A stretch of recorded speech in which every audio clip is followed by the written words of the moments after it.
We apologize for being a little bit delayed down here this evening. Our budget committee ran a little bit over, so thank you for your patience. Please join us for the flag salute. I pledge allegiance to the flag of the United States of America and to the republic for which it stands, one nation, under God, indivisible, with liberty and justice for all.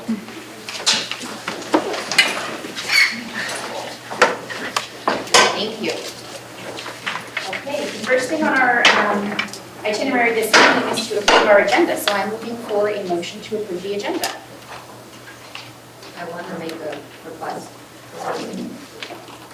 What is your request? I want to request that policy AC from the consent agenda to be considered deleted.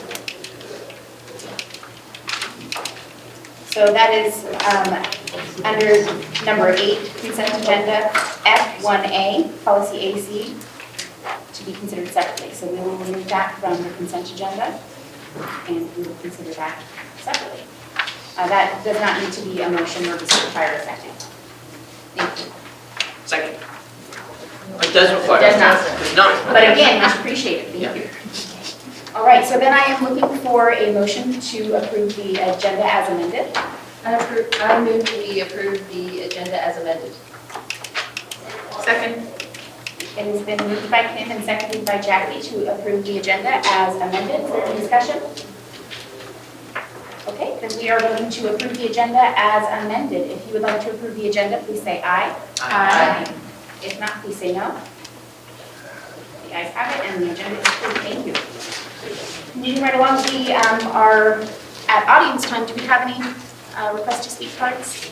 John? If you would like to speak to the board, you are welcome to do so by filling out an intent to speak card in the back and giving it to Board Secretary Bell Bachman. Just give you a second to awkwardly not fill out the paper. Okay, excellent. Let's move right along then. Okay, so we are at 7A, Northwest Regional ESD update, and we would love to welcome the ESD Superintendent Rob Saxton and our board member Lisa Pullitz. Come on up. Thank you.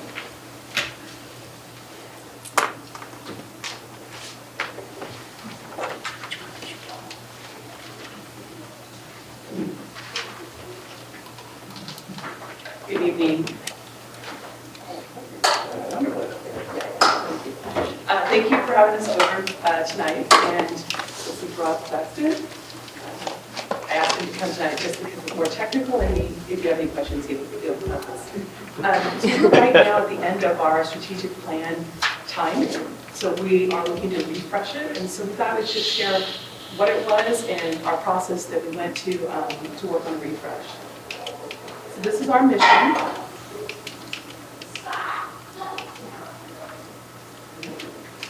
And then our next slide is what our values are, and these are just just keywords, they're actually statements. So this is what drove our strategic plan. So we came up with 4 goals, and this was about 2.5 years ago is when we started it, and it's about ready to expire. For our first goal, we had to increase student outcomes in the region, so more students graduate from high school, ready to succeed in college, career, and civic life. And the second one is to become the region's premier provider of highest quality educational services.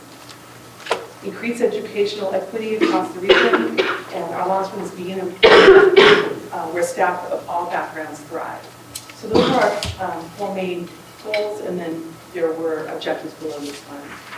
So recently, we started looking at how we did. And during that 2.5 years, we feel like we had really full success in what our objectives were under goals 1, 2, and 4. There were very measurable outcomes, and so it helped us be able to see whether we made it or not. On goal 3, though, we started that process, but did not get a lot of traction on it. So we still need to work on that goal a lot. So how we reviewed it is what we called stock takes. And Rob can answer any questions you have on that. But it was really trying to look at it at a very objective way to see where we are and use the data. Where are we at? Where are we not going to meet? Where do we need to put more resources to help meet? So these would happen monthly, and then to the board biannually. So this is an example of one goal, and it's just really hard for you to see, but you can sort of see the colors. So green means we're on track. So each month, the committee would be looking at each of the different objectives and saying, where are we? Do we need more resources? Yellow would be, this is, warning you, we're sort of on track, we're not quite there. Red means we got to do something dramatically different. So that just happens to be goal 4. So now we're in the refresh process. And just at our last board meeting, we were presented with a summative stock take on every goal and every objective of where we were and where we're going to end. So then a work group's going to start in May and June to update the strategic plan. And then at our superintendent will solicit input from all our partners. Then at our August board retreat, we'll get a draft and start discussing, and then hopefully we'll adopt it then in September. And this is for you. What we do want us to accomplish, we're looking for input towards our strategic plan, things that would benefit the Hillsboro School District as well. And any other questions too? Shocking you have something to say. First, thank you for being here and waiting when we were late. Appreciate being here.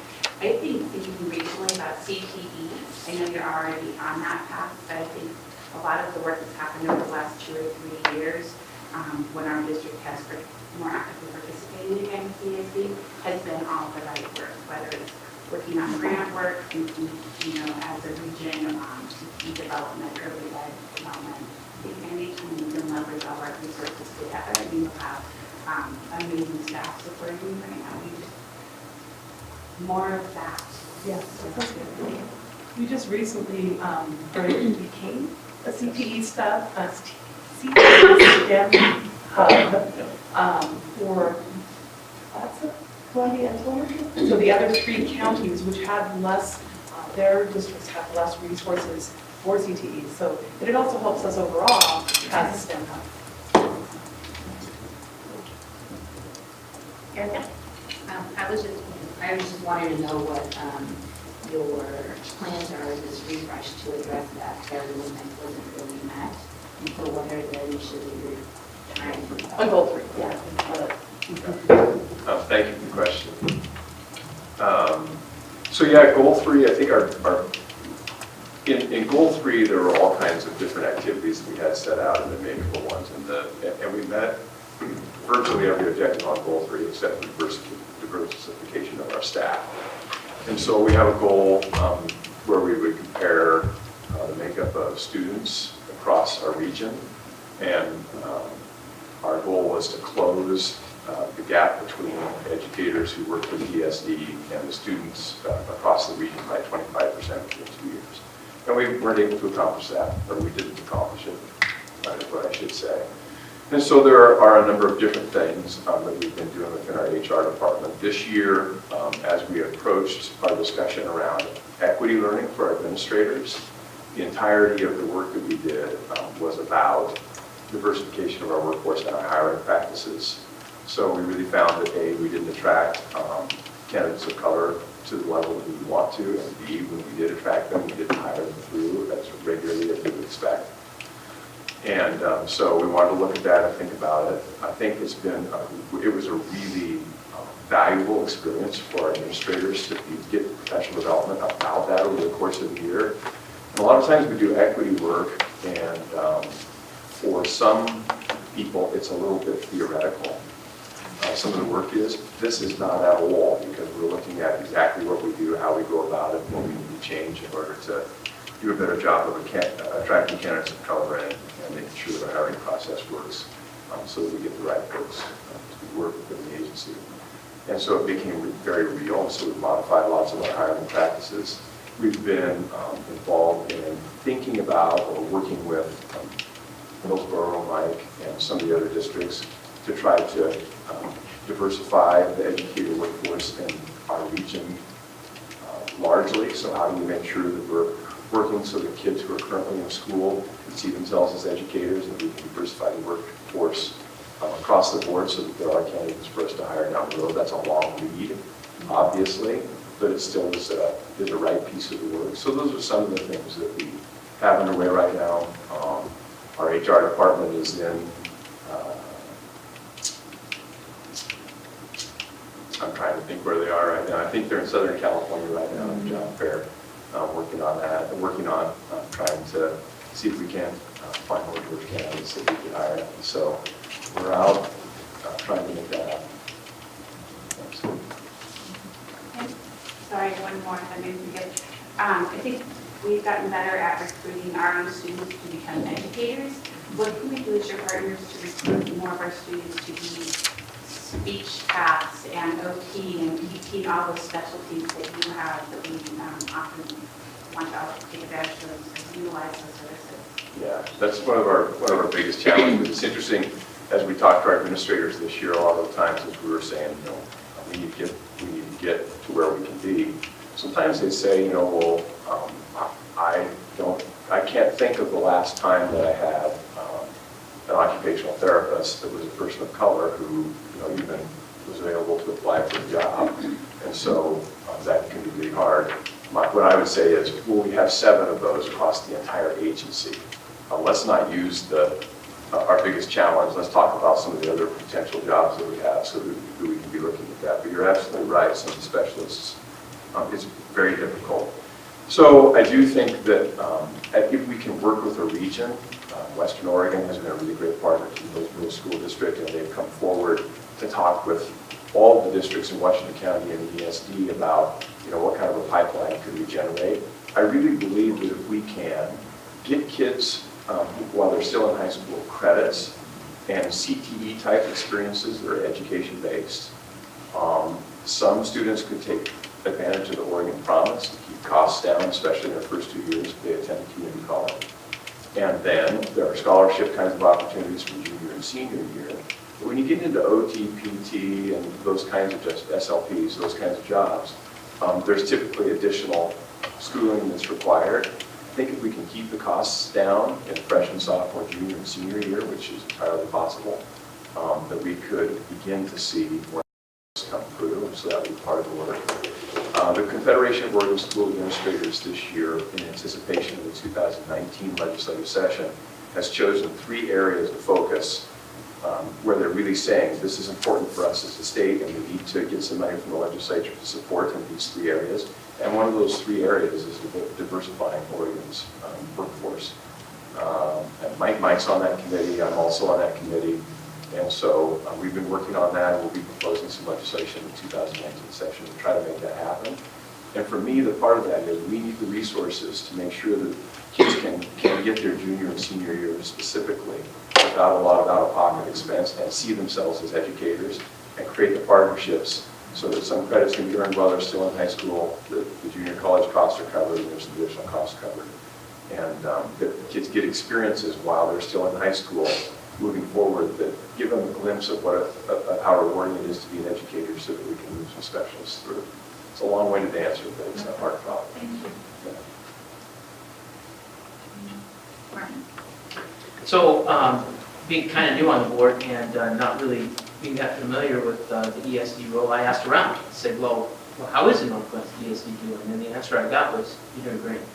That you're really working very hard to be relevant to us in HSD, and you're adding value, and particularly adding your leadership role, so thank you very much. Thanks. And for you, Lisa, it's really great to see somebody who's been in our shoes be in your position now, and I'm sure that's a tremendous resource to the Northwest. And finally, thank you for hosting the regional OSBA events at your facility.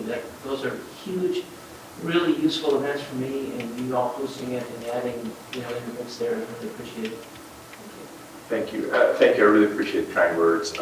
We're trying really hard. And we want to, it's always, how do we look at what school districts need and then figure out how we can offer those in a cooperative way that might leverage some resource in a different way than a single district might be able to. And so the strategic plan for us is a living document. We say these are our goals, we set some strategies, we create some some outcomes that we can target, and we measure the daylights out of it. And we work like crazy to achieve every single one of them. And we've achieved almost every one of them in this 2-year strategic plan. We're going to create a new one. And so the question is really, is very, very relevant to me. It is, if you look at our 4 goals, what is it within those 4 goals that you would want us to be working like crazy to accomplish? So within having kids be prepared for high school, career, and civics, so that we make sure that they're successful, what should we be targeting that would help you all with that? Within becoming a premier provider of educational services, what is it that you need from us?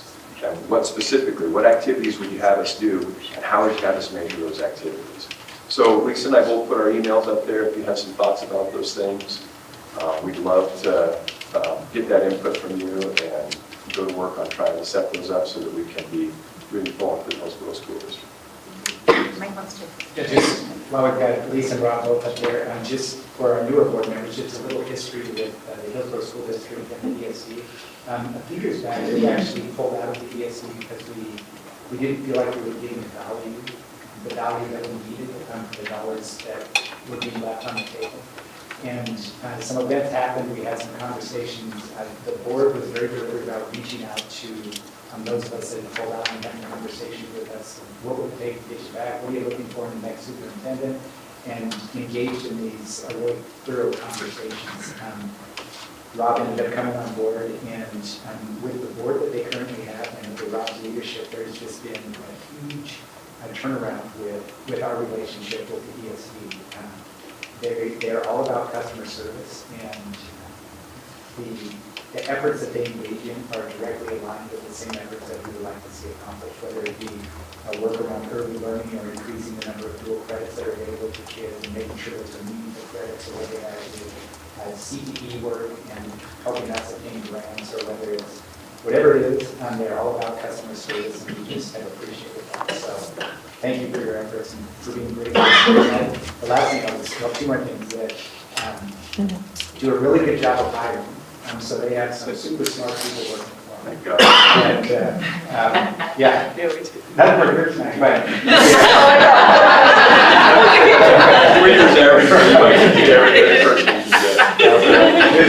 just really, really happy with what's happening in the ESC. So thank you very much. Thank you. You said 2 things.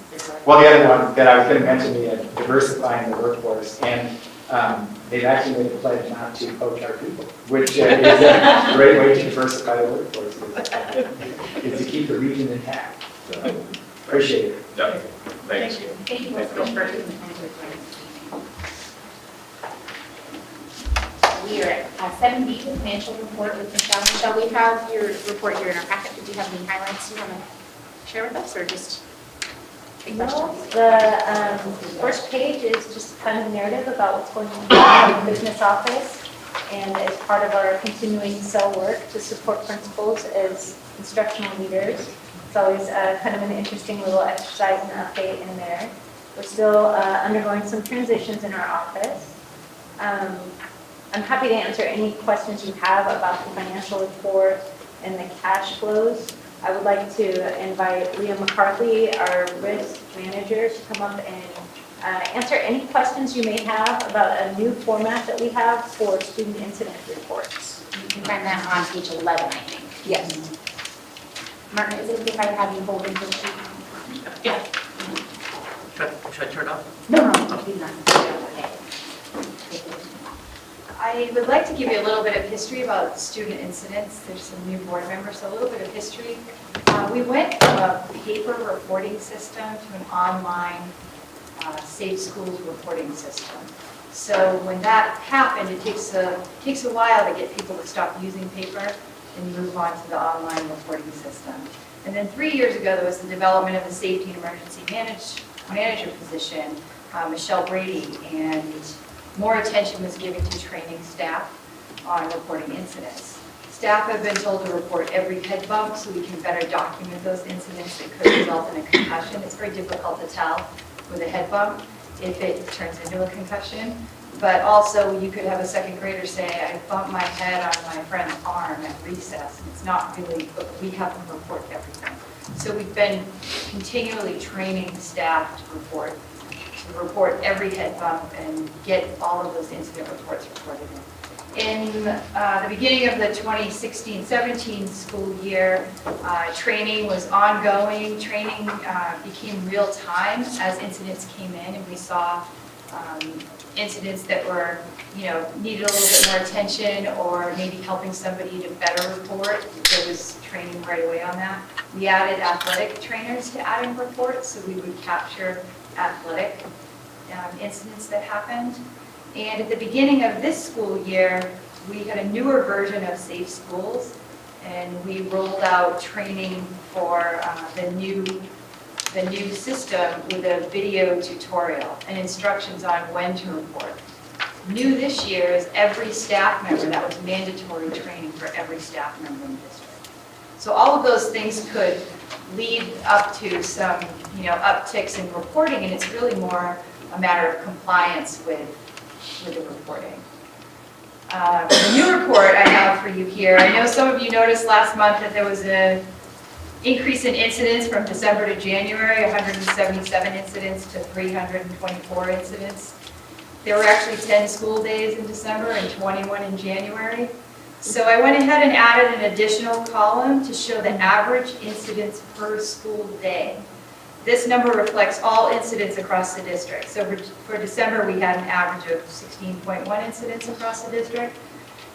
And in January, it was 16.2. Really no difference. It looks like an increase on the report, but it really wasn't an increase.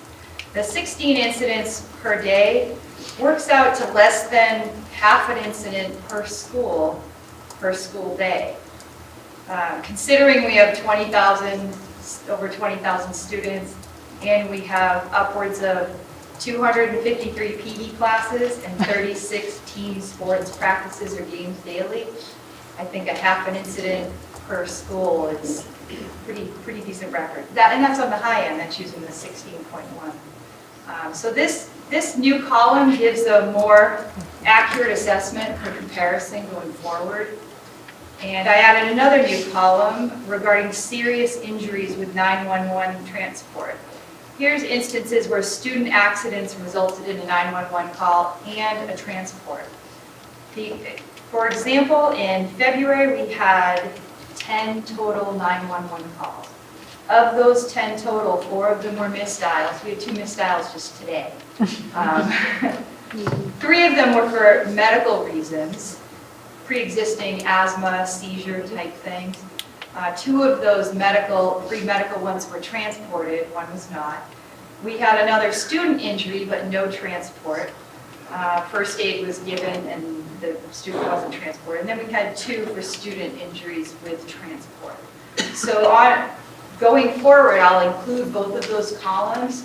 And when we get another year under our belt, we'll have some more real comparison month to month on the serious injuries. So, do you have any questions? Thank you, Mark, and Jackie, and Mark. Thank you. You're welcome. That was the perspective that I think I needed, and perhaps all we did. I have questions for Michelle. Can I answer? Yeah. Michelle, the audit committee earlier this year, sort of observed that as we approach the end of the fiscal year, there was some tweaks and nudges to make sure that the appropriations and expenditures were squared up from a budget perspective. Is there going to be some of those tweaks and nudges as we wrap up this FY? Yes, Okay. yes, we're slated for the May board meeting to present those, so Okay. you'll see those. We've kind of been tracking throughout the year, and then we're going to just, present them all in a single list instead of as they pop up throughout the year. Okay. So as long as we're not over appropriation limit. Great. Thank you. My question is about the student incident reports.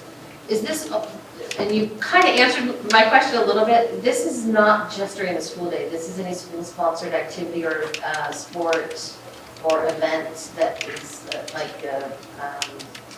play or a marching band practice or a football game. Yes. So that includes anything that is a school-sponsored? Yes. Okay.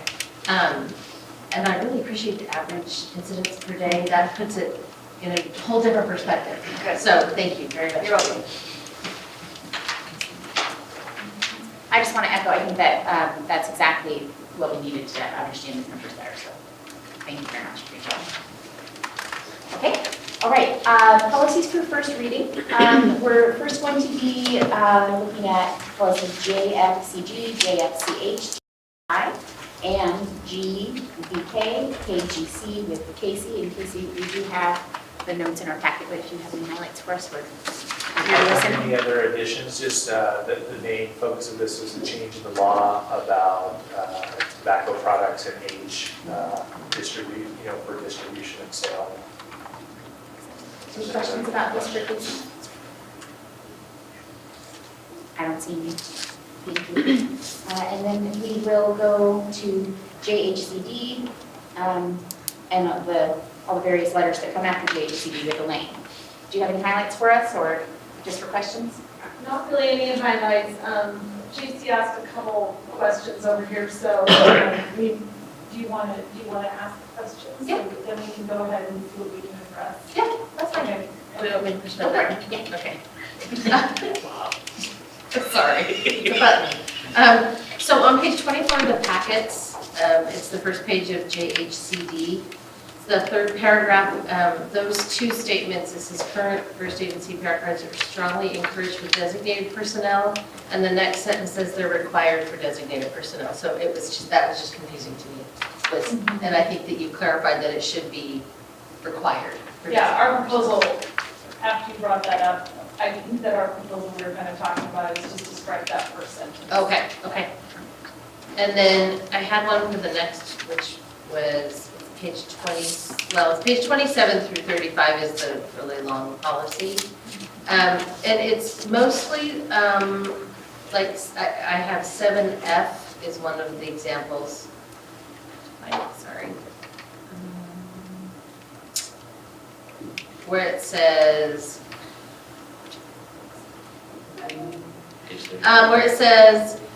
will notify the student's parent or guardian or, and this is my question, is that or the student in situations involving ORS 109, ...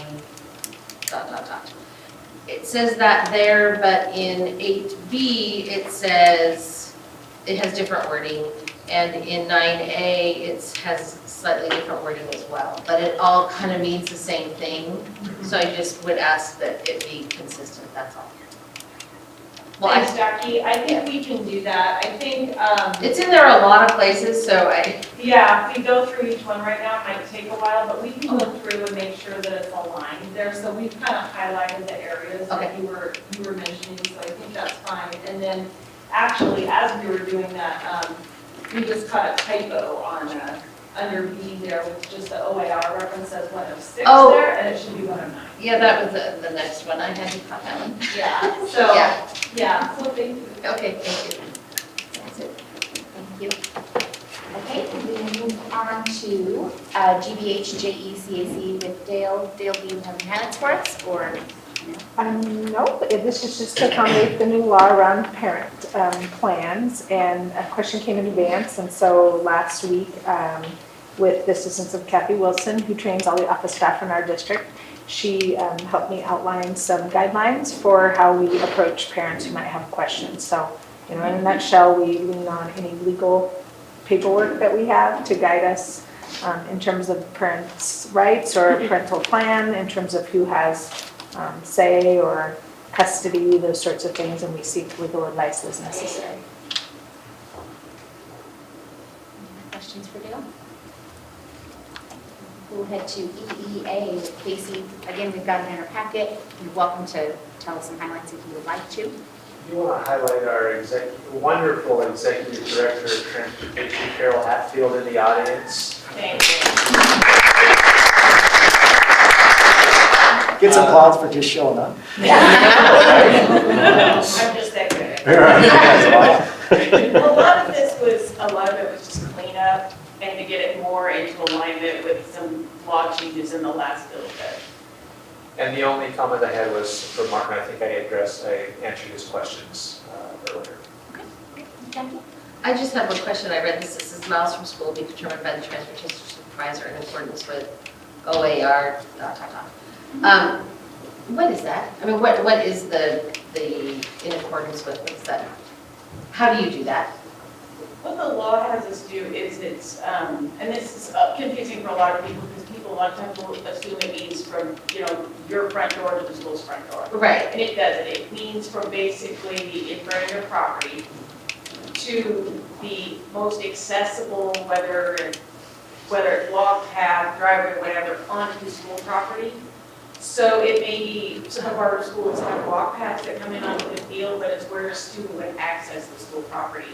And it has to be an in-place walk path that they can use 12 months out of the year. So it can't be a dirt path, it's gotta have chips or something on it. And is that, how do you determine how far that is? Is it Google Maps? I mean, I know that sounds so. Right, well, there's a couple different ways we can do it. The first way is we use our routing software. Okay. It's programmed and encoded, so we put it in there in that way. If there's a dispute, we will actually go out and use a vehicle and mark it. Okay, thank you. Martin? Carol, since you're here, a couple of your questions, not Casey.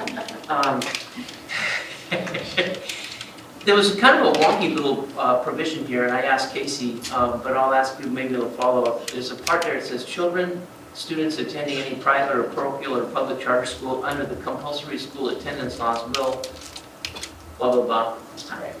I got in trouble for this today, Mark, because I wanted to make sure I told Carol that I answered it correctly. Okay. Yes. My question is, Carol how many, is the expert. what are the real conditions under which that happens, and practically speaking, is anybody taking advantage of that? Yes, we have transported St. Matthew's students for as long as I can remember, Really? before it was the law.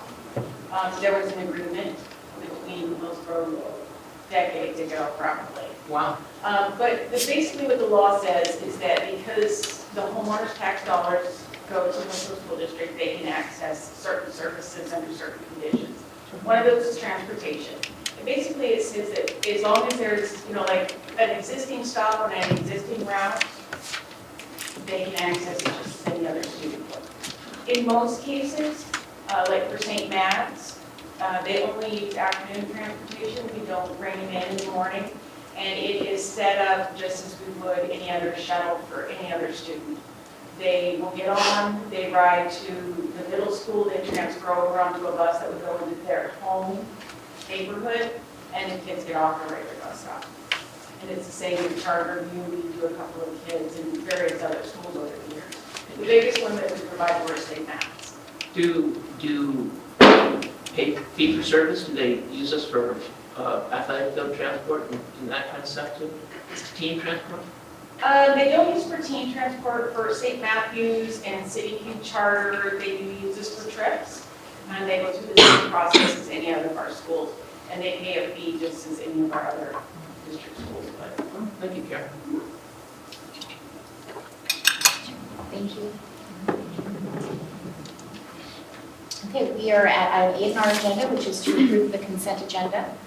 I am looking for a motion to approve the consent agenda as amended, because remember we are pulling item F1A off of the consent agenda, and we will discuss that after the consent agenda is approved. I move we approve the consent agenda as amended. Second. It's been moved by Jackie and seconded by Kim to approve the consent agenda as amended. Is there any discussion? Yes? Oh, There sorry. was an item buried in the minutes.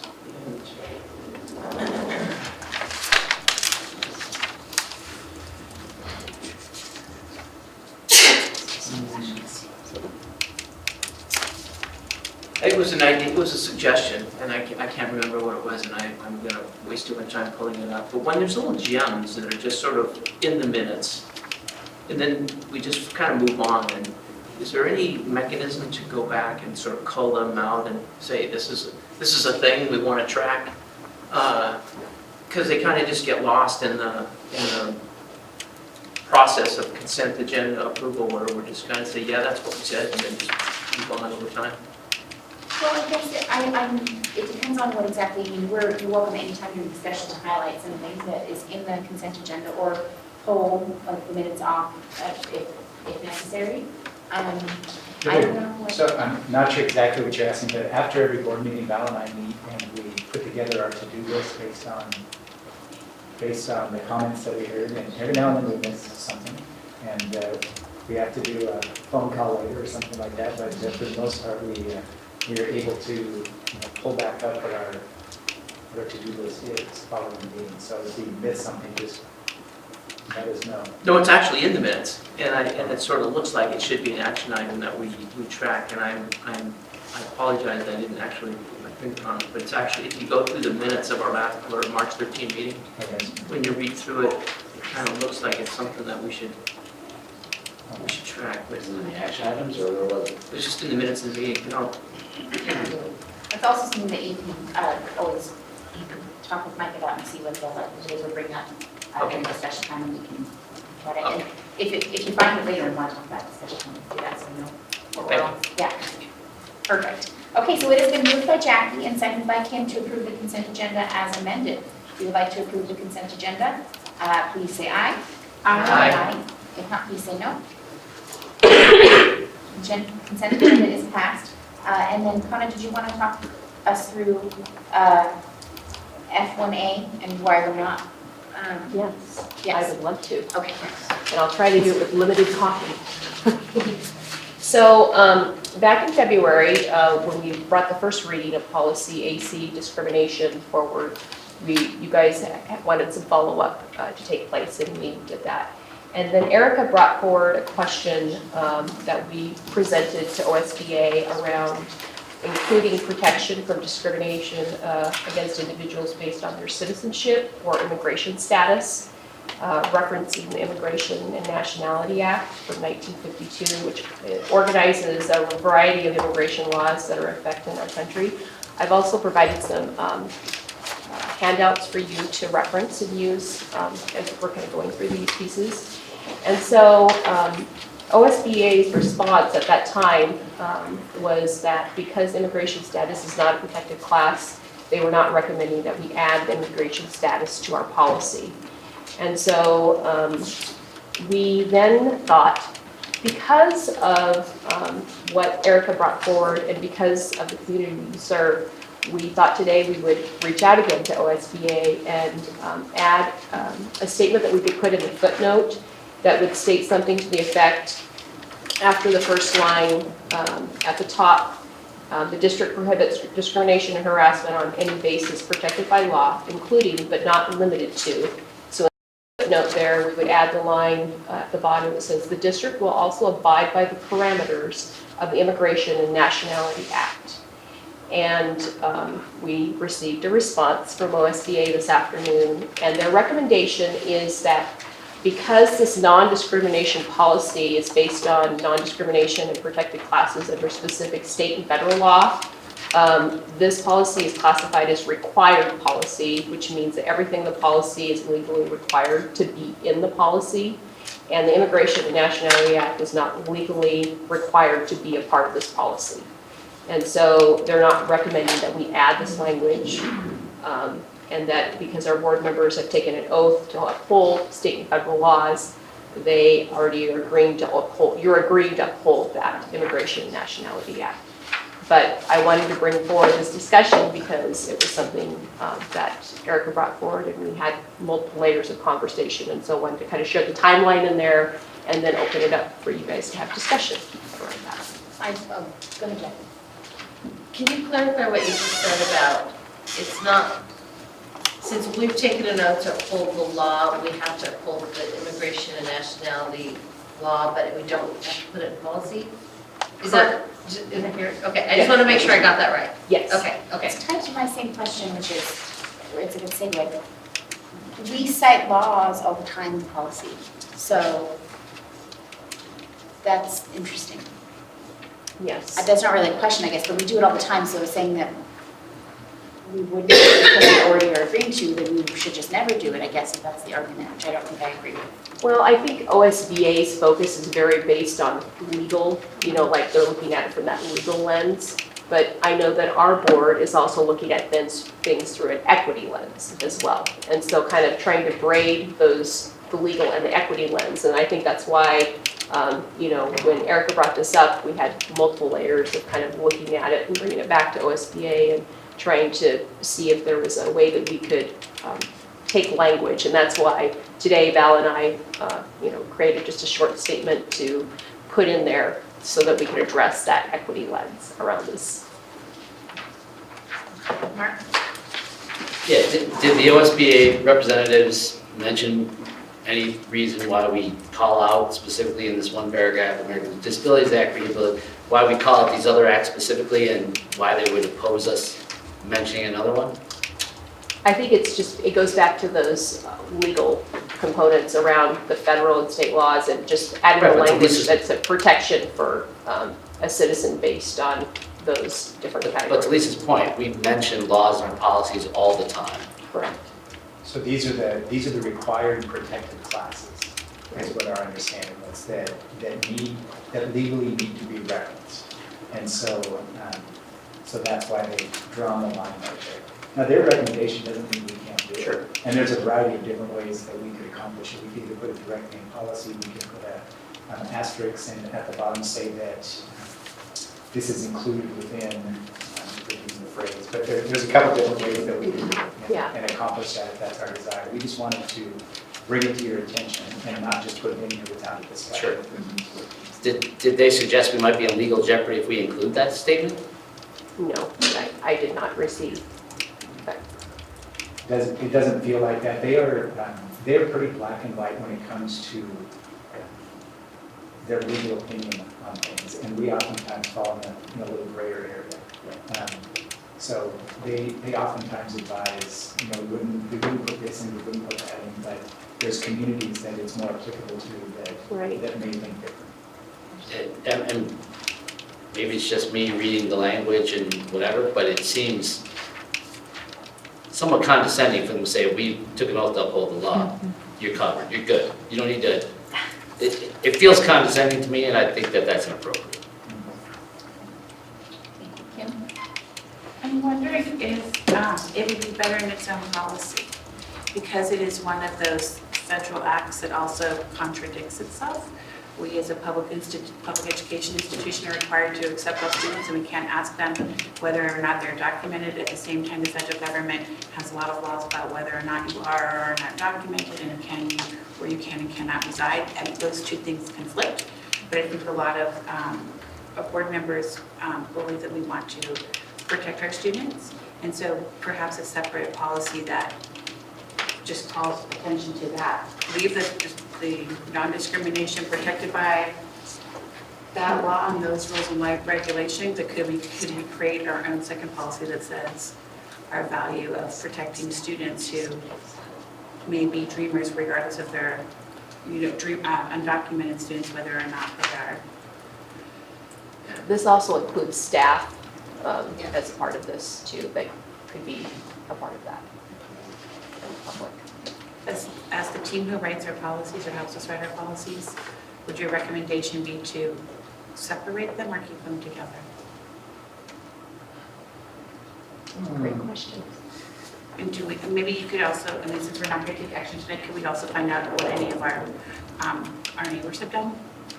Yeah. We're certainly not the only district in Oregon who wants to protect and serve all students. We might be the only district that wants to reference this so specifically, but we can find out. We can do that. Okay.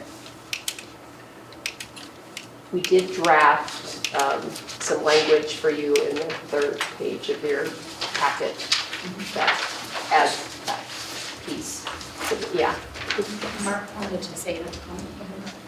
Yeah, I would be interested in running it down and figuring out what our options are, both legally and, I mean, it's not just that, but it's a sort of a statement of how we feel as a community. And Hillsboro is a city and sanctuary state, but they took the time to clarify that they're a sanctuary city as well.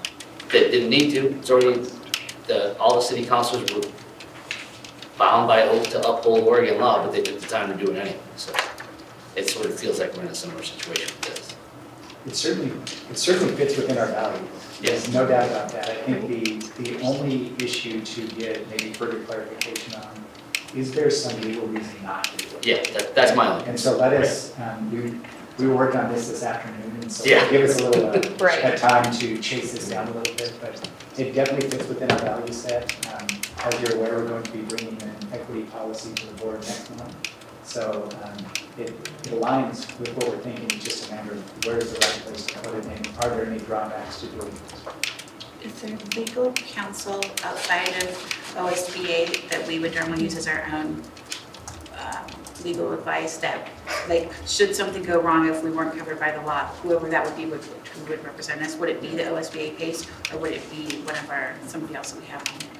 Typically, for something like this, we would rely on OSBA, Okay. but because our labor attorney, that would be the right fit for them. Okay. But there is a firm in Salem that does this type of work that we can reach out to. So we'll take a look at it. Their opinion might be Yeah. helpful. Jackie had some.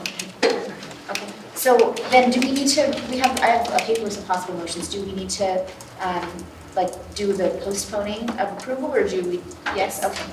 So then I'm looking for a motion to postpone the approval of this policy. Does everyone have this? Yes, I have it. But did somebody else have something? No. No, I'm good. So I move that we postpone the approval of policy AC until the May 22nd or June 26th meeting with discussion regarding our options during the May 22nd work session. Second.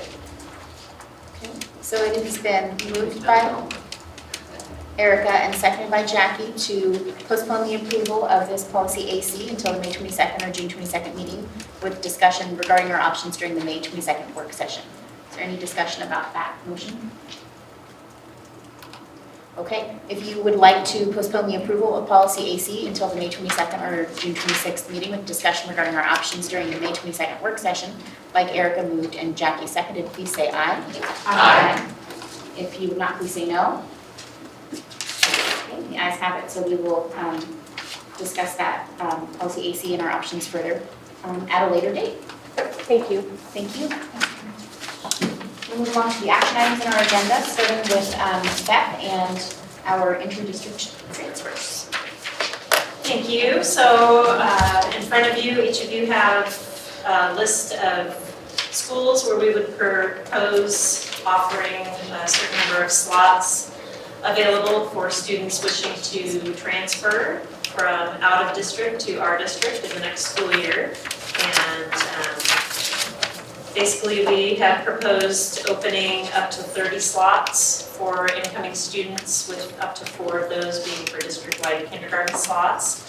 And really that number, while it is kind of in line with what we've done historically, was also kind of a subset of what didn't get filled from the open enrollment from March. So we had 6 kinder requests come in, and if you remember in that process, we had set up to 10, could be district-wide kindergarten slots, so we subtracted that out and we were left with 4. We had overall, I think it was 56 requests, and we had said we'd open 75, so we just kind of took it to the round number of 30. And then worked with principals and made some adjustments to their numbers based on what they're seeing for enrollment and staffing and different things like that, so. Thank you. Are there any questions for Beth? Mark? Historically, how many of our preferred slots get used up? Like a high percentage, low percentage? Last year, they all got filled. Oh. Yeah, which is a little odd because it's a bit random how we come up with the number. So for us to hit it pretty much right on is a little strange, but you know, sometimes you just guess right, I guess. If you're wondering if that's where those juniors went, fine. That's not. Okay, I don't see any other comments, which means that we're ready for a motion to approve the inter-district transfers. You can find the language for that on the bottom of page 135 in your packet. I move that we adopt the plan presented for inter-district transfers for the 2018-19 school year. Second.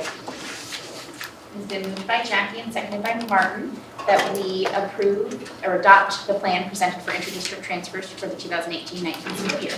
Is there any discussion? Okay, if you would like to adopt a plan presented for inter-district transfers for the 2018-19 school year, please say aye. Aye. If not, please say no. Okay, that plan is approved. Thanks, Beth. Okay, 9B, approved 2018-19 alternative ed programs with Dale and Craig. Come on down. I'm gonna be lazy and talk from here. So I'm happy to introduce Greg, who's our Director of Alternative Programs. He's gonna briefly talk to you about our ideas for next year. Really exciting conversations as we start having conversations with all of our principals about chasing our kids and programs that are serving our kids' needs and maybe some that we need to build and grow. Those won't be occurring next fall, but we definitely have ideas in the works. So next year's presentation will be really exciting. This one is exciting. Just exciting. Just exciting. Just exciting. Yes, thank you, Greg. Thank you for having me tonight. I know in your packet, you have the programs that were presented to you for approval for the 2018-2019 school year. Typically, I give a little bit of highlights on our success rates over the past year, so I thought I'd share those with you. These are not including programs such like OYCP, Job Corps, programs that are really outside of our reach, but programs that we are directly and over 50% over, such as Miller Education Center, our 5th-year senior program, our teacher that is housed in Washington County Jail and such. And so last year's data points, we had 77 diplomas earned, 24th the alternative school, more the traditional alternative school, that's the old David Hill building. 47 diplomas that were earned by 5th-year seniors, and those are seniors that for whatever reason had a barrier somewhere in their 4 years. They were referred to us either from their home school, they showed interest in wanting to pursue their diploma in their 5th year, or we actually reached out and made contact with them. And so that 47 number is fairly consistent since I've been in this role. This is my 4th year. It usually lands somewhere between 40 and 50 5th-year seniors that were able to finish their high school career with us. And then six diplomas in the Washington County Jail. None yet, Mike, that you need to go to.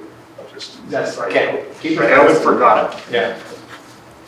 And so we're very proud of that number. That's a large number, and that's all reflected in our home schools data. Miller Education Center by itself does not have a line item under ODE reporting, and so the home schools, the 4 comprehensive high schools, are the beneficiary of our work, and we're proud of that. On the GED side, we have a GED teacher on site at Miller Education Center. Last year we had 53 GEDs earned on site, 20 within the Connect program, which is a grant-funded program through WIOA, Workforce Investment Opportunity Act, and 12 students within the jail earned their GED for a total of 85 GEDs earned. And then last year was our first year that we had seniors in early college high school. And I think 3 years ago, when they entered as juniors, there was a total of 14. We had 2 students return to their home schools shortly, right after their junior year started. It just wasn't the right fit.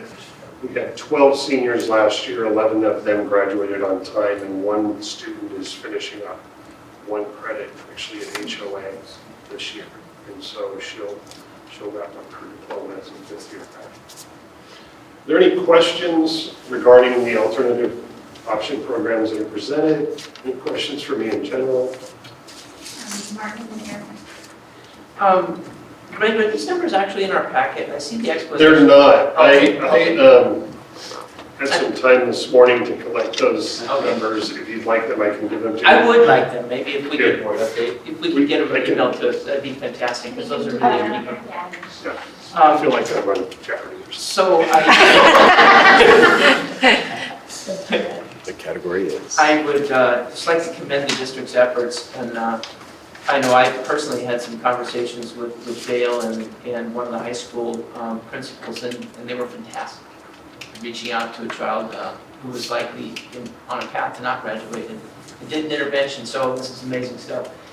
I was fumbling away through the packet for the numbers and I missed. Does this include the GED numbers, or is that completely separate? I did include those, 53 in our in-house program, 20 through the WIOA grant-funded program, and 12 through Washington County Jail.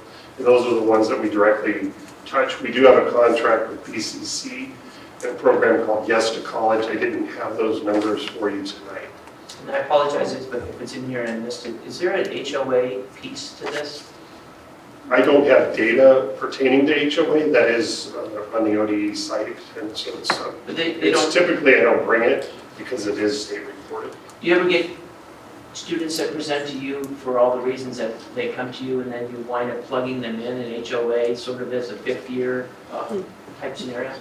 Not so much. HOA, given that it's its own school, students tend to transfer there. We tend to pick up students coming from HOA that has found it difficult to manage online curriculum. We tend not to go the other way. Okay, thank you. Yes, I was just wondering what, I guess historically, a lot of times alternative schools or other programs have almost seemed like separate from the district, and a lot of times we get some participate as well in like extracurricular activities or any other things like internships or Future Connect. So in what ways can we get all these other programs to feel more like part of the district and not like separate? Yeah, I'm included in all of those conversations around CTE and our big picture of having students being transported to various schools for access other programs. We're very, very fortunate right now to be moving in a direction where all of our students at Miller Education Center will be internship based and focused. I think you've had the pleasure of meeting one of them throughout the year, various board meetings. And so we're really connected with Hillsboro Chamber and working with them to provide those opportunities. There's always a challenge to have our students accessing curriculum at the home schools. That's typically the reason they left, was to not want to access that curriculum. But those are part of some of the long-term plans and conversations we're having. How do we expand and develop opportunities for all of our students? We have had students, we have a student right now in Hill High's automotive program. We have a student that played volleyball for one of the high schools, played basketball for one of the high schools. We encourage them to engage in whatever they're passionate about and find ways to make sure that they can get there through Carol, who's fabulous. Probably another round of applause is needed. She's still here, she gets another round of applause. I think we're in a very unique position, and I often say this to Dale and Travis, that being small has its advantages to being able to mobilize the adults and provide what the students need and want to access. I had just kind of a follow-up after that. It's just, as from us, is there anything that we can do as board members that we should look at or be informed about to advocate for these type of programs? Yeah, I would love visits. Martin had an opportunity, like he said, to come over prior to his election and learn about Miller Education Center, and we talked about internships and possibly opportunities. You all have lives outside of the school board. I'm sure there's not cots in the back here. And so if you're connected to businesses in the community, we'd love to talk to you about opportunities for our students. They're very, very passionate about the internship programs that they've been connected to. Danny has had the opportunity to work for the city of Hillsboro and is now working for Hillsboro School District in the communications department here. And so our district has provided a wealth of opportunities as well. And we're hoping to foster those relationships with our facilities. I know we've talked to transportation about having some possible mentorship opportunities for students that are interested in mechanics. And it's more about growing our own, like we talk about all the time. And that doesn't just mean OTs, PTs, and teachers. Martin and Madeira. Question and a comment. Quick question, as you did the numbers, maybe just have time to get this one. Having visited with Mike earlier, do we have numbers from Martin's house at all? We can get you credits earned.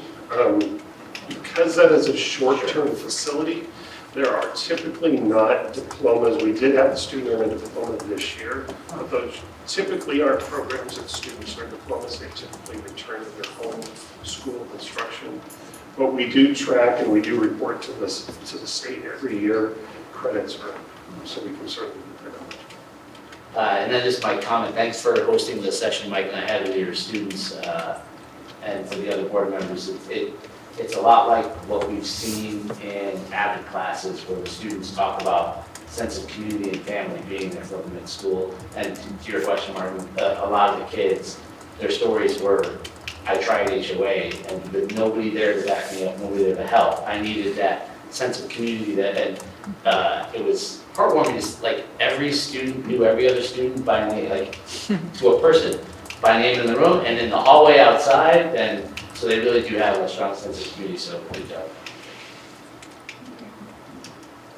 And I would love to go to Miller and talk to the students there. I myself went to alternative school back when it was still called Hillsboro Alternative School. So in 96 and 97. And so it was super, it made it a big impact. A lot of the students that, we were together in that cohort, we still know each other today. And those bonds were created during our time there. So I really appreciate it, and I would love to go back and talk to students. I think those are all our questions. So we are expected to approve the 2018-19 alternative education programs, and you can find the language for that on page 136. So I'm looking for a motion. I will make a motion to approve the district's 2018-2019 alternative programs. Second. It's been moved by Madeira and seconded by Erica to approve the district's alternative programs. Is there any discussion? All right, so if you would like to approve the district's alternative programs for 2018-19 as moved by Madeira and seconded by Erica, please say aye. Aye. If not, please say no. Okay, excellent. That motion passes and the programs are approved. Okay, we will move to 9C with Michelle, the financing of school buses. Thank you. So every year, about this time, we place an order for new buses we're on a replacement schedule for our polluters. And so every year, Carol goes out and secures pricing, and as that's outlined in our situation page, to get buses that we need. We have an additional box courier van in this lease as well, a replacement for our courier.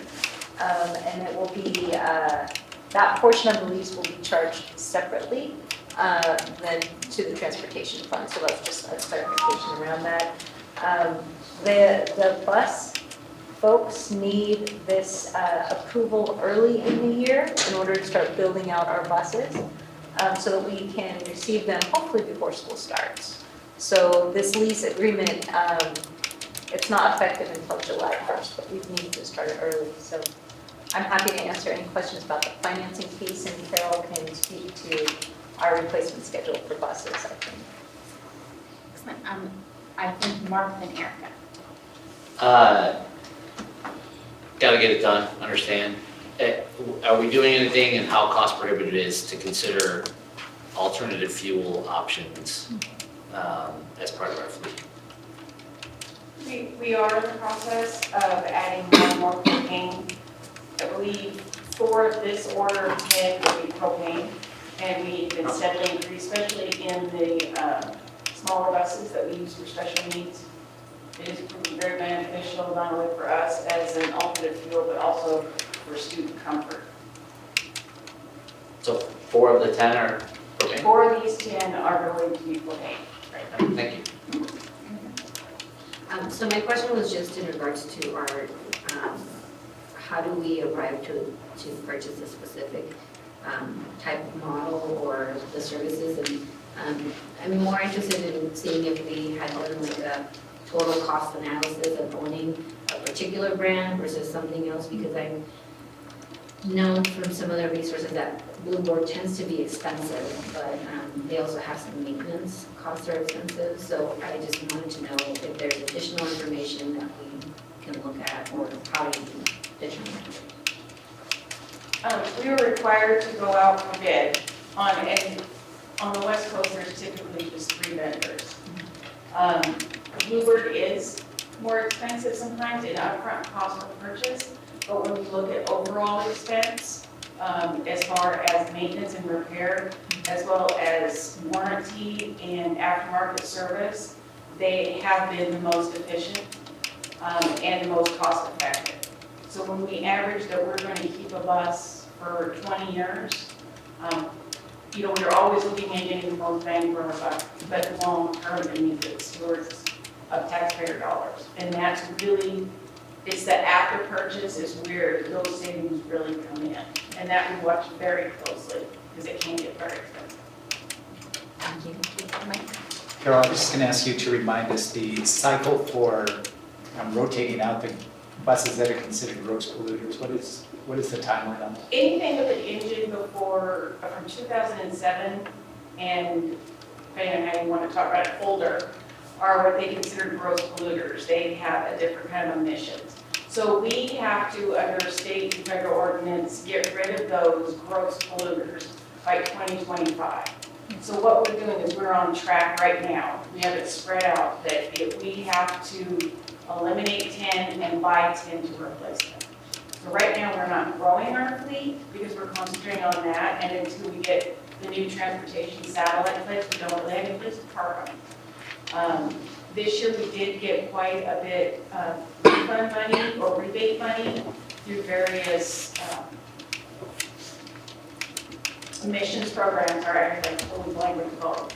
And so we were able to purchase 2 additional buses that will also be used for CTE dollars, and those are going to be 2 of those propanes that are coming in. This is going to be our first venture into our propane buses for that program. So roughly that's what we're doing right now, is we have to eliminate 10 and replace 10 every year until 2025. Erica, and then yeah, just a follow-up question. How are we disposing of the ones that we get rid of? What do we do with them? Right now there's a couple different ways. We are allowed to trade in, let's say those are called gross polluters, until, now they've extended it, I think, till 2021 or 22. After that, we have to actually destroy them. And I have some really cool pictures if you guys ever want to see, but it's like a big shear that cuts right through the middle of the bus. So that's what we're doing, and the ones that we are getting big money for, we have to destroy those now, so they can never be used again. We literally have to bore out the destruction.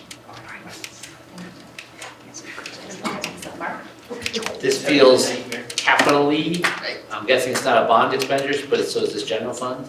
It is general fund, but part of our state school fund is a transportation grant, and so we take a portion of that monthly payment that we receive from the state, and we put it into a special revenue fund specifically for this purpose. So we do get a type of reimbursement from the state because we capture the depreciation expense of our buses.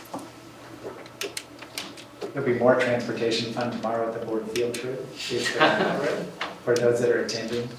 We're looking for a lot of, probably lots of applause tomorrow. It's way better than facilities. Look at those fighting words. Right, so I'm going to reel us back in now, and we are ready for a motion. You can find the language for that on the bottom of page 142 in your packet.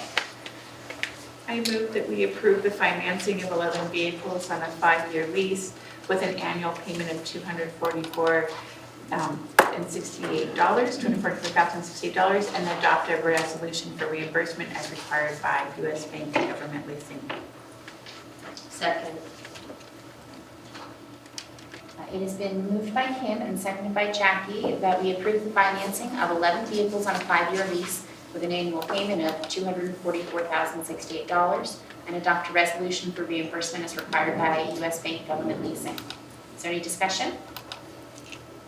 Okay. So if you would like to approve the financing of these 11 vehicles as moved by Kim and seconded by Jackie, please say aye. Aye. If not, please say no. Passes. Val, just to clarify, I don't have to read this resolution, do I? No. Okay, perfect. Okay, just wanted to make sure. Excellent. All right, Casey, we are ready to hear you tell us about Reedville. At the January 23rd board meeting, we approved the contract, CMGC to inline construction for the Reedville renovation project. What we're asking now is an amendment to that. We now have the dollar amount not to exceed, which we didn't have at the January 23rd. So this is basically just adopting it with the not to exceed number. All right, so first let's accept a motion for the specific kind of language for on the bottom of page 146. I move we amend the authorization previously adopted, awarding the contract for CMGC services for Reedville Elementary School renovations to inline construction at a cost not to exceed $5.2 million. Second. It's been moved by Jackie and seconded by Kim that we amend the authorization previously adopted, awarding the contract for CMGC services for Reedville Elementary School renovations to inline construction at a cost not to exceed $5.2 million. Is there any discussion or questions? Mark and then Erica. I was trying to call it real quick. Total rebill is 7.8, I think. 7.8 million. So This is just the construction costs. So the other dollars would be for it's like the AC the parent bus whatnot. drop-off area, Right. the new playground. Remember, some of the modular building is 1.2 million. So that's separate from this? Yeah, this is in building, in the building construction that Inline is gonna do. Remember the modular buildings being done by Modern Buildings? Yeah. Well, I knew it was being provided. I didn't know that they were installing it as well. Okay. Right. Yeah, that can. Playground, and there's playground also there.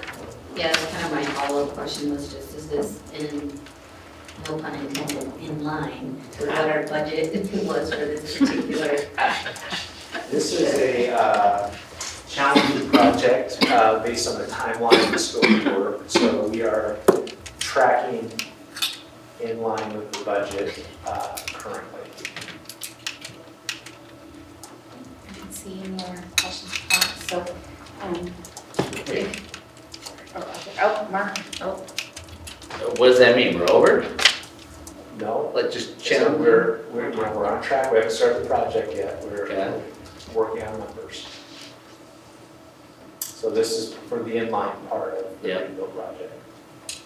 And that is what we expect. Yes. Okay, so it was moved by Jackie and seconded by Kim that we amend the authorization previously adopted, awarding the contract for CMGC services for Reedville Elementary School renovations to inline construction at a cost not to exceed $5.2 million. If you would like to approve that motion, please say aye. Aye. If not, please say no.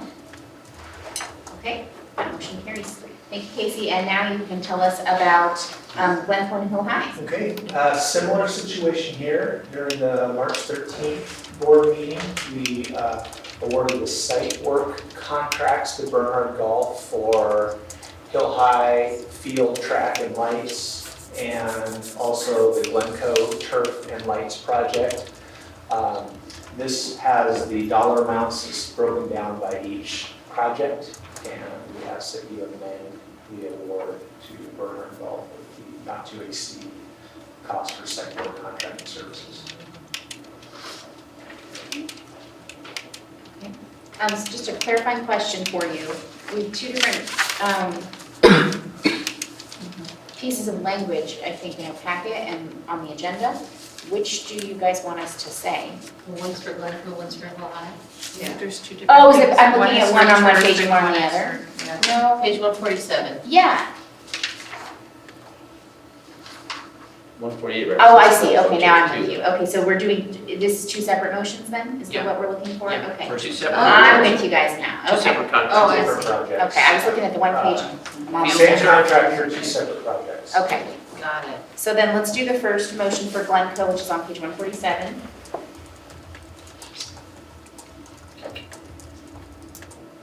I move that the board of directors amends the authorizations previously adopted as follows. Award the contract for site work contracted services for the synthetic turf field project at Glencoe High School at a cost not to exceed $2,147,050. Bernhardt Golf. Award the contract for site work contracted services for the synthetic turf field and 6-lane track project at Hillsboro High School at a cost not to exceed $2,508,150 to Bernhardt Golf. Second. It's been moved by Martin and seconded by Erica that, I heard her a little bit first, sorry. That we amend the authorizations previously adopted as follows. Award the contract for site work contracted services for the synthetic turf field project at Glencoe High School at a cost not to exceed $2,147,050 to Bernhardt Golf. And award the contract for site work contracted services for the synthetic turf field and 6-lane track project at Hillsboro High School at a cost not to exceed $2,508,150 to Bernhardt Golf. Is there any discussion? Do you still need your button, push your button on for discussion, Martin? Or No, ma'am, sorry. just making sure. Any discussion? Okay, so if you would like to amend the authorizations previously adopted as moved by Martin and seconded by Erica, please say aye. Aye. If not, please say no. That motion passes. And then let's go down to page 148 for a second motion. I'd like to move that the board of directors award the turf contract for Glencoe High School for $708,566.50 and Hillsborough High School for $500,460.19 to field turf. Second. It has been moved by Martin and seconded by Jackie that we award the turf contract for Glencoe High School for $708,566.50 and Hillsborough High School for $500,460.19 to field turf. Is there any discussion? I just want to comment that I think it's hilarious that these are 2%. So I appreciate it. Every cent counts. That's pretty. And every cent does count, and I love it, but 19 cents is something when you're talking about $500,000, so I really appreciate that. Okay, so if you would like to award the turf contract as moved by Martin and seconded by Jackie, please say aye. Aye. If not, please say no. Okay, that motion carries as well. Thank you, Casey. And then finally, I think we're at Tobias Elementary, Peter Boscow, and North Plains. Is that right? Okay. Yep, so these are roofing projects that we had outlined for the bond work. This is the first go-around of it, basically because these three roofs are in really poor shape, and we fight them yearly with rain and maintenance. So these three will be replaced. And just should note that roofing is broken up into several different areas. So Tobias is pretty much the entire roof. If you look at the sections, Peter Bosco is just the gymnasium, and then also at North Plains, there's only one roof area, so it's not the entire site. It's just to get it operable again.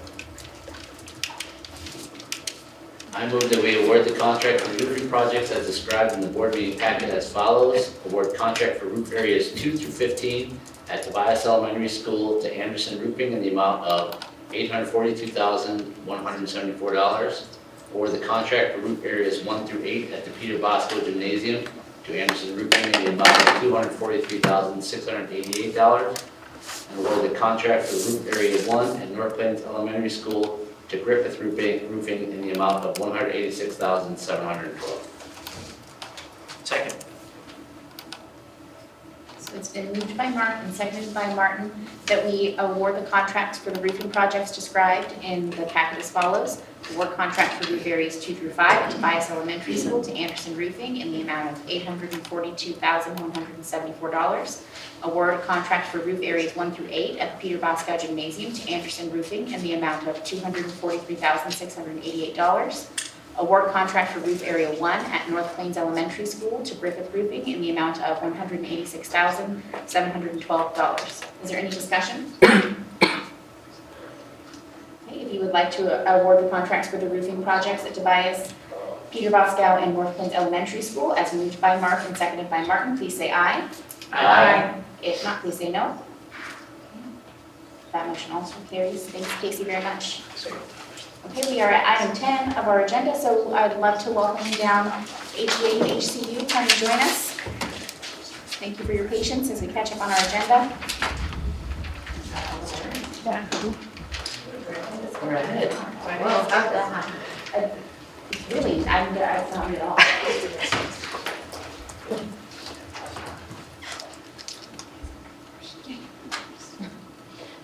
Good evening, and as the chair of the classified bargaining team, I'm happy to report that the contract negotiations are progressing.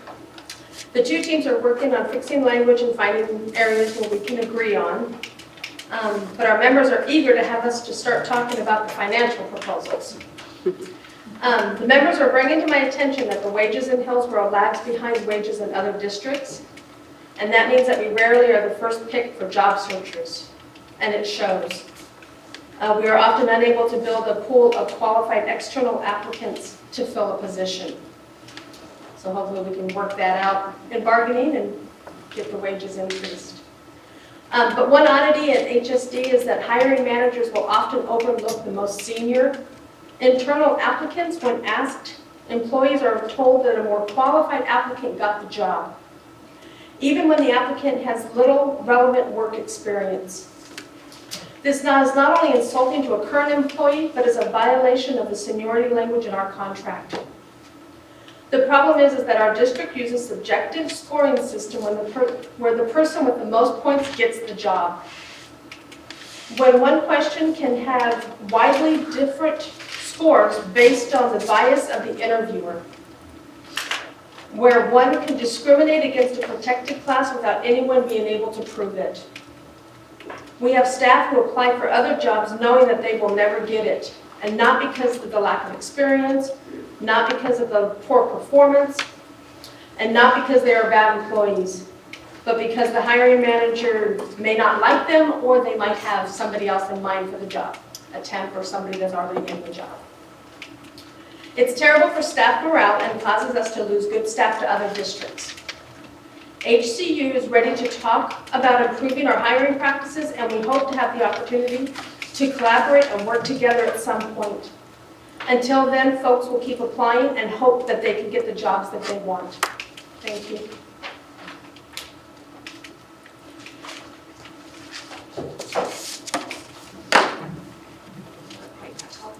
Jill Golay, Hillsboro Education Association President, and I just wanted to share tonight some things that the union has been doing, things around contract teacher event that we're going to have in May, where it's the teachers that have been with the district for 3 years and have been hired on for that 4th year that receive contract status, so we're celebrating with them.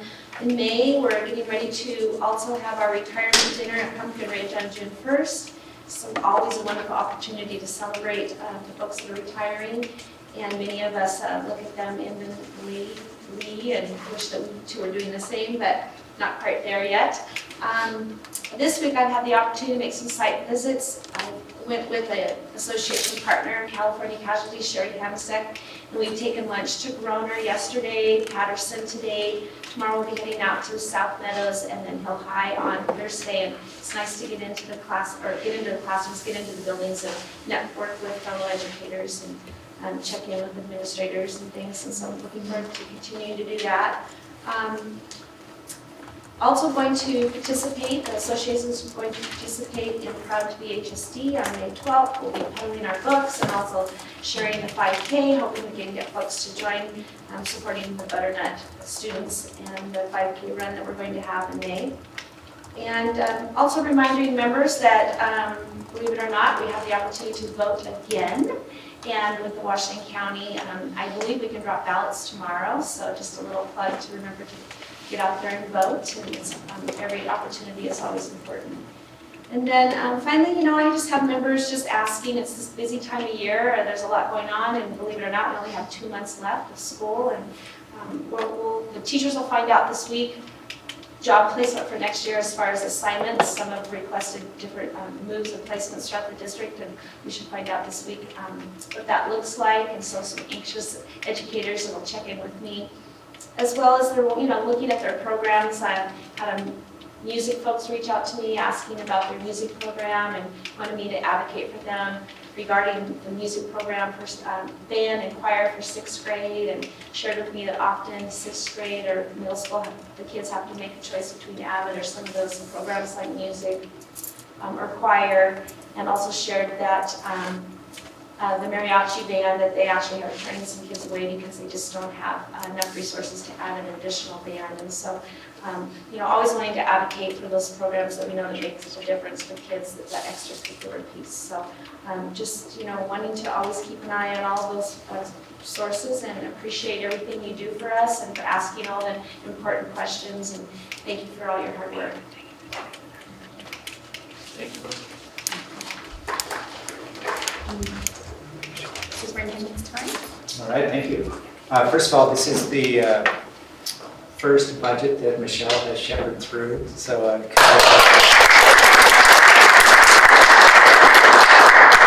know that is a ton of work and stressful your first time through that, and I just wanted someone to get applause besides Carol. So, good work there.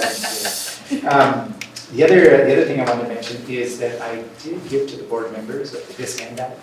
So as part of your board project through OSBA, you were interested in learning about community events where you might serve as outreach ambassadors. So you'll see a calendar there for April and May, and the 2 festivals that we've talked about.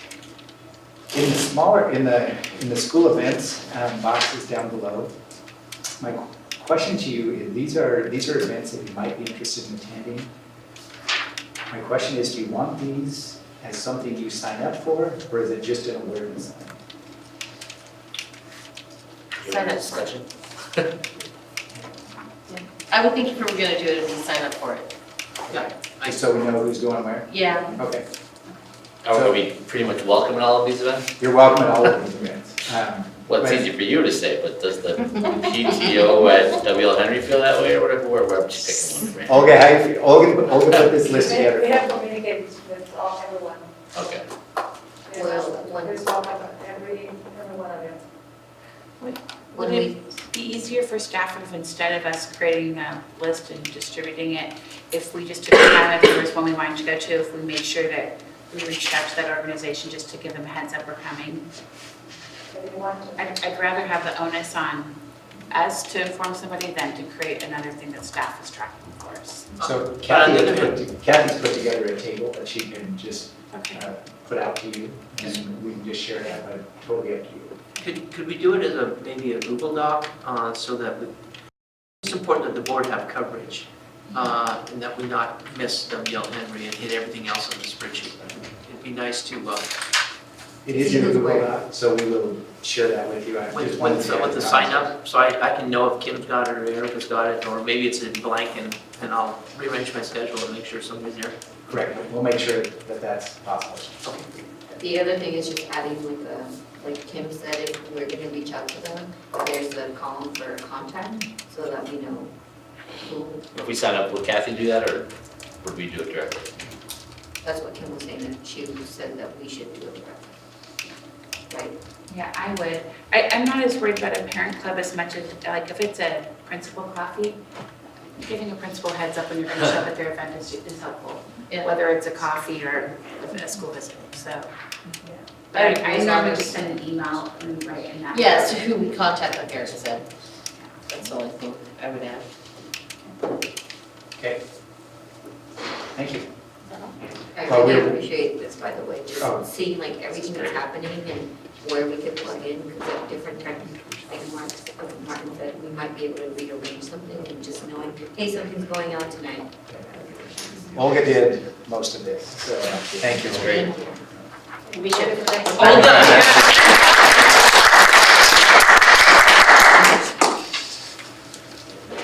Do you have any things on your superintendent's Nope, that's it. Okay. Thank you. Okay, we'll do board of directors time, but before we do that, we should talk about Sunday at the Children's Day at Centra. That's an event that we simply wanted to do. I think that we have a table, right, Olga? Olga's the master of managing us and herding the cats up here, so thank you, Olga. So I guess we should just kind of openly discuss how do we want to, it's a 5-hour-long event. Who's going? Do we want to break it up in shifts? How do we want to make this work? So I can be there at the end of the day, can't be there at the beginning, so shifts would work best for me. But, I doubt I could be there at the beginning of the day, we'll probably could be there at the beginning. We can have a Google dinner meeting, or we can, if that's, that way Olga can see who's coming in at what time. That would be really nice. okay. When we did the event last time, did we bring our own canopy? Yes, Well, there, but There's a canopy in my garage that was a donated bond that I'd be happy to store in somebody else's garage, or at least make it available to you for these weekend events. I could store it when we're done. So, okay. So it's 5 hours long. Do we want to do like a 2.5-hour What time does it beginning? start? 11 to 4, and a 2.5-hour ending? Yeah. Okay, so shift 1, shift 2, 2.5 hours. I like the idea of a Google Doc. I don't like him as, I'm hesitant to ask staff to do that for us, but I don't think that we're allowed to do it without staff help. and we can just decide now. yeah, Okay, okay. I did shift 2. one. Little benefits about being the chair. So it's 2.5 hours, so it'd be 11 to 1:30, right? And 1:30 to 4 p.m., right? So Lisa is doing shift 2. Who else wants to do shift 2? Who wants to do shift 1? Shift one. Jackie, shift 1. I Okay. should do shift 1. Xavier can do shift 1. I'll do shift 2. That's right, we're gonna have so much fun. I can do one, but I probably have to leave early, I just did it last time. Okay. And what do we need to bring? I mean, they have a table, but we should probably bring chairs and a tent. Should we bring chairs in the tent? Canopy? Remember last time? Canopy was good last year. They usually have a couple of chairs there, but yeah, you can bring a chair if you want. I didn't really remember that we had to bring the tent, did you? I thought, yeah. Okay, that's why I don't remember. But you're bringing the swag over, you got all the materials? Okay, so we just show up. Yeah, Okay. that's all you need to do. So I'm probably gonna shift go get some 1, stickers at the dollar store. I mean, you gotta give them something. shift 1, we probably need to be there a half hour earlier, and then stay a half hour later. Okay, so we'll say 10:30, so we'll do 3 hours, 10:30, 1:30? Yeah. 1:30 to 4:30? Yeah. Okay, is anybody want to hang out with me and Erica for shift 2? We only do 2 of us, Martin. Yep. Okay. Does anybody want to bring be the sticker captain for shift 1? Or whatever, I think stickers are cool because there's no sugar in them. You can come shopping in communications for some swag. All right. Okay, before Sunday, so. Well, hopefully by Friday. Shift 1, who could I bring the tent I'll to? find a way to come get it from your house. Perfect. In which, you I'm figure out gonna be your in, own part. so. That's fine, okay. Thank you. Okay, Shift on again. so, shift 1 is 10:30 to 1:30, that's Jackie, Yadira, and Mark. Mark is the tent master. Shift 2 is from 1:30 to 4:30, that's Lisa, Erica, and Martin. And Lisa will be the sticker master, the swag master. Somebody needs to be a swag master to get. And who's gonna take the tent down, since Mark won't be there? Mark will. Well, I'll take Martin will. Yeah. Feel free to take it home with you. Yes, ma'am. Ma'am, yes, ma'am. Who wants to do the swagging for shift 1? Do you just want to not be micromanaged? Oh, yeah. Just do it. Okay, all right, excellent. Okay, so let's do board of directors time now. Sorry, we can't do this online for those of Yeah. you who are totally bored by watching I the know. schedule. So no meeting. Yeah, we're not allowed to do more about that, it's all of us. Okay, Jackie, take your time. Well, I had the great opportunity to go to San Antonio with Mark for the National School Board Association Conference, and it was absolutely amazing. It was a couple weeks ago, and I'm still trying to digest everything I learned, so I'm very excited and some ideas and thoughts that I have.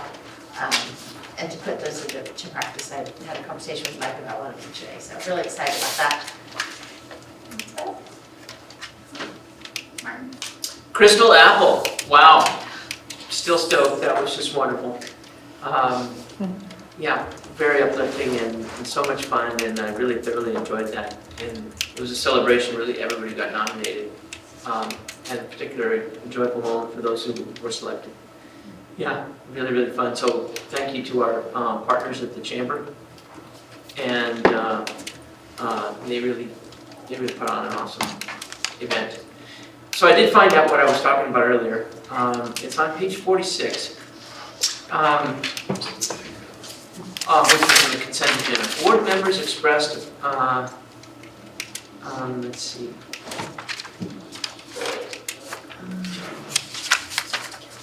Yeah, what did you see? Oh yeah, okay.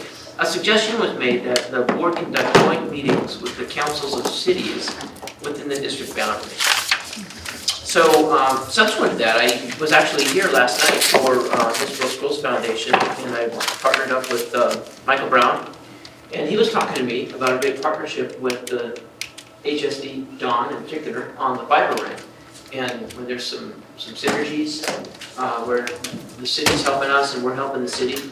There's some conversations happening, absolutely. Yeah, so he as a senior leader with the city approached me as, somebody that I can talk to, and I don't know how to land that discussion more formally, and maybe it's just to you to pass on that the city's interested in pursuing that however we can. Beth and I have started that engagement with the city, and we're looking for a follow-up where we can get extended senior leadership from Hillsboro School District and include Michael in that conversation. Was able to be there, but okay, so yes. In a general sense, not dark fiber in particular, but just when we talk about these other city jurisdictions, is the appropriate person to talk to you, Mike, or Beth, or the appropriate cabinet member who might be the SME, the subject matter expert on that issue? Yeah. Yes. Yeah. So, go ahead. It's me.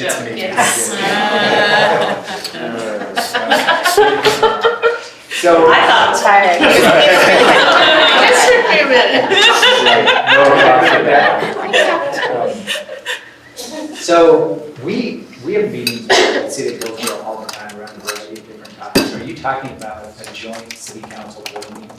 Well, that was back to the minutes from that's what was in here. It says a suggestion was made that the board conduct joint meetings with the councils of cities within the district. And then I sort of segued into that particular example where I sort of bumped into another senior leader from another jurisdiction, and that sort of raised the issue of how do we relate to each other. So Val and I have been working on getting something scheduled with the city of Hillsboro for a while now. Okay. So there is a desire to do that. Matching up the two calendars is very difficult. Yeah. But we will continue to work on that. We have not approached North Plains or Cornelius with that.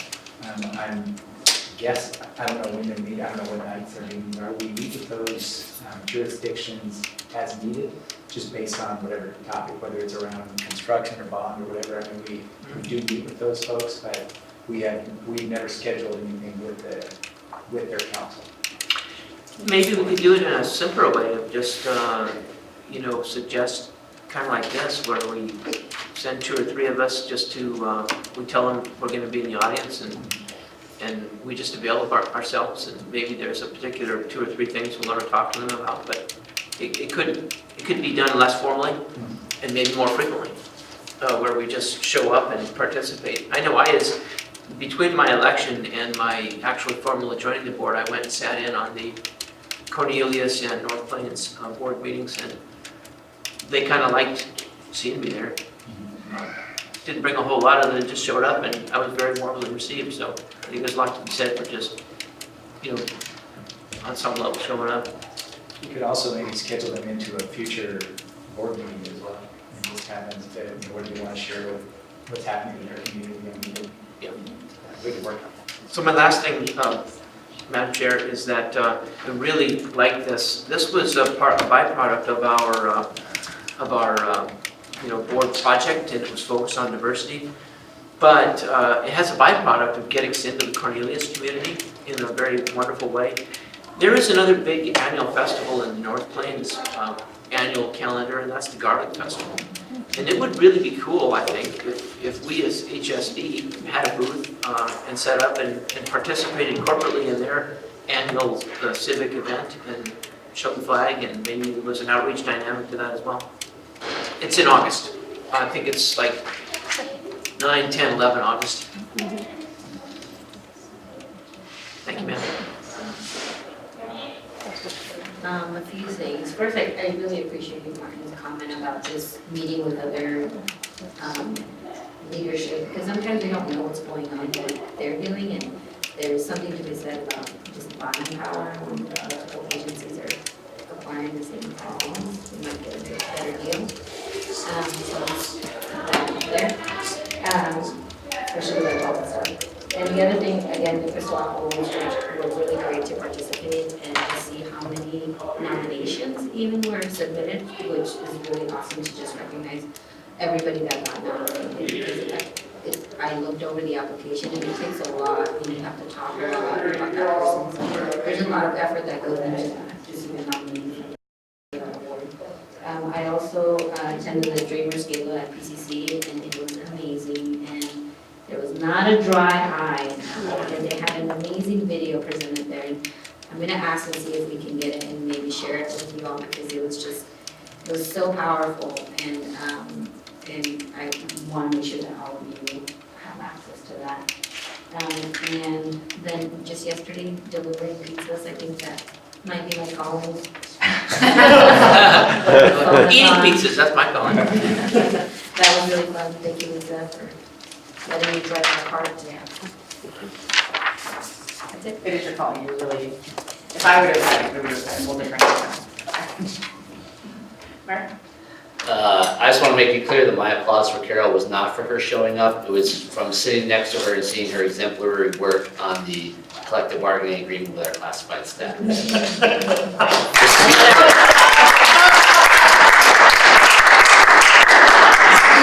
Score for those keeping score. Better back here. I wonder where the next time someone's going to put Carol on the agenda is going to be.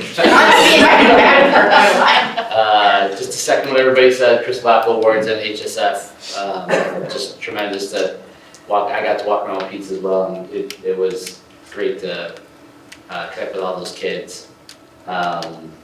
Me, Erica, Yadira, and Jackie had an opportunity to attend a PAC meeting, so thank you for the invitation. Thank you for the opportunity to work on my broken Spanish. And it was really, that we got to just, it was sort of like what we did upstairs when we had the joint meeting, a lot of information about just what do we do. So that was great.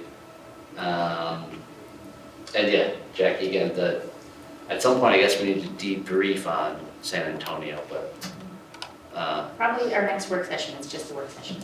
you guys should be terrified when that happens, because Jackie and I have like a million questions, and we're trying not to inundate staff with all of these questions.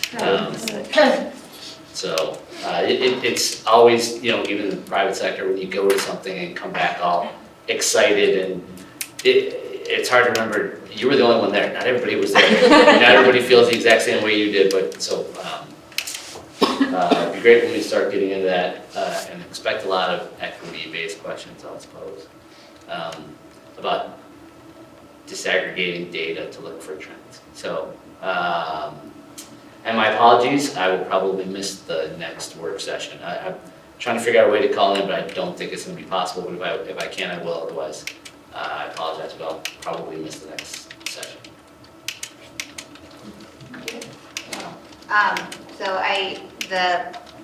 We went to the PAC meeting last week, and that was my first ever, and it was great to see parents so engaged and involved and interested.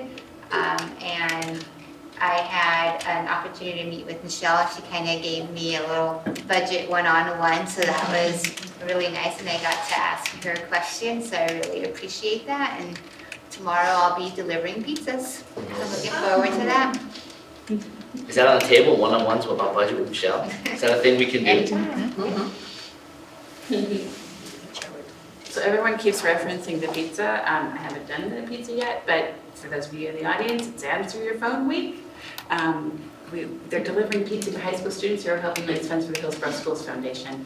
And if you were upstairs with us earlier this evening, you heard kids ringing bells as they get donations. And so it's a really fun activity to do every year, and to watch kids work through their comfort zone to do something that they know is good for their community and good for their club or activity that they're there supporting, which is really awesome. This weekend, I'll be spending Friday and Saturday in Salem with OSBA Legislative Policy Committee, working on our first draft that will come in the summer months to boards for approval for legislative goals for next year. So I do not think I'll be attending on Sunday, the other event. And while I'm sure there are countless exciting things happening all around the district, I'll just bring to your attention too that I happen to personally know on top of my radar. Shockwave, which is the robotics team based out of Glencoe, just came back from Worlds in Houston, where they were ranked 5th in the world after making it to the Einstein Challenge, which I don't 100% understand, but they had never gotten to that level before, even in all the high accolades they had received. So it was incredibly successful. And the Glencoe Theater Department just competed at state and won for the 3rd out of the last 4 years. They will represent Oregon at the national competition with the one act. And oftentimes they will make the HSD website, but they don't often make the newspaper. But oftentimes you see in the newspaper this time of year, really awesome kids who are getting athletic scholarships, but you don't always see really awesome kids who are getting scholarships based on other activities. It's not something that print media often picks up. And I think those kids are awesome too. And just for those of you who haven't been here a really long time, there literally used to be a time on this board where there was a rule and a working agreement where you could not applaud. Wow. You couldn't even applaud for somebody like Carol if you were excited. And so I'm just excited that we live in a place now with, for any reason we want, whether we agree with you or not, we can applaud your attendance. So, woohoo, that's happening. I might need to start getting gavel and posters. It might be getting out of control. I don't know. Okay, let's see. So I am planning to do the 5K for HEA on May 12th, and I would love May 12th. The 26th. 12th is Well, okay. the Proud to be Okay, that's why it's in there. Okay, I'm pretty sure I can still do that. And I hope somebody will join me. That'd be really fun to be together. What was the 5K again? It's a 5K for 26. At Yeah. Butternut. Okay. It's for Butternut. I don't know if it's at Butternut. Echo Shop, Cornelius. And then, Jill, would you be able to send, is there like a link to sign up that maybe you could send? Yep. Cool, that would be excellent. So I would love some company. Other than Martin, you should join me too, but he's gonna be like a mile ahead of me, so maybe he's a little slower. You're gonna run a walk. I'm gonna run walk, or wog, if you will, walk jog. So if you would like to walk, that'd be great. Thanks. It's not even, I can't do credit. It was me. And I got to deliver pizza last night to the HSF Marathon, and I also got to be the runner for Glencoe Theater. It was super fun. And Jackie was the runner too. We got to hand out candy and beads, and it was really exciting. And I'm not cool anymore. I used to be like so like hip and cool, and the kids are just like, "Why are you? You're so weird, and why give me candy, go away?" And it's just really, it's kind of heartbreaking, you know, to not be cool anymore. But it was a lot of fun, and it raised a lot of money, so it was great. Okay, and that's all that I have to say. So we will adjourn exactly on time at 9:22 p.m. It's amazing. Well, no, it says 9:22 on here. This is perfect timing. Wow, landing on a dime.